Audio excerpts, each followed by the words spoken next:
Hello everyone and welcome to CAD/CAM tutorials. Here in this video we'll see how to create indent using the SOLIDWORKS.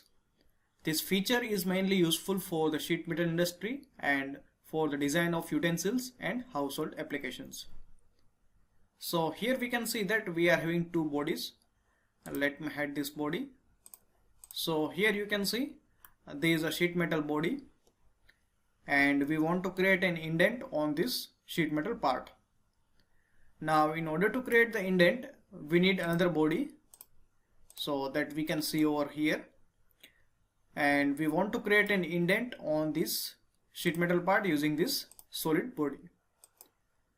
So in order to create an indent, let's go to the insert, features, and select here indent.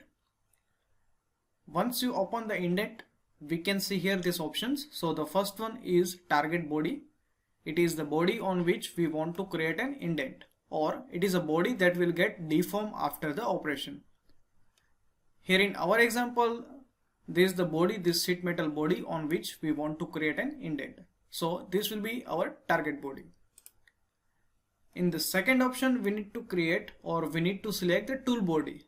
Tool body is the body that we will use to create an indent. So the shape of the indent will be identical to the shape of the tool body.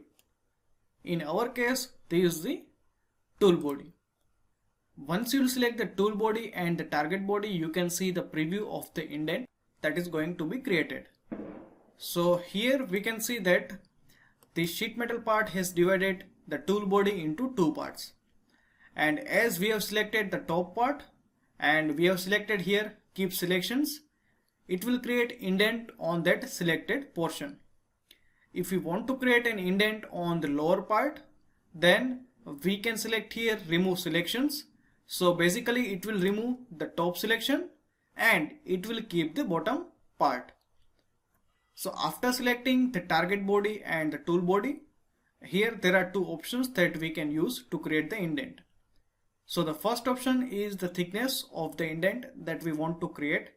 In our case, let us use as a 1 mm. The another option is the clearance. So if the clearance is 0, then it will start indent just after the tool body. If we want to create a clearance between tool body and the indent, then we can specify a clearance. So let's say in our case we'll give a clearance of around 1 mm and just click on OK. So here we can see that it has created an indent, and we can see a clearance of 1 mm between the indent and the tool body. In order to see it, let us hide this body and you can see the indent that is created. I hope you enjoyed this video. If you like this video, then please hit on the like button and subscribe to this channel CAD/CAM tutorials. Thanks.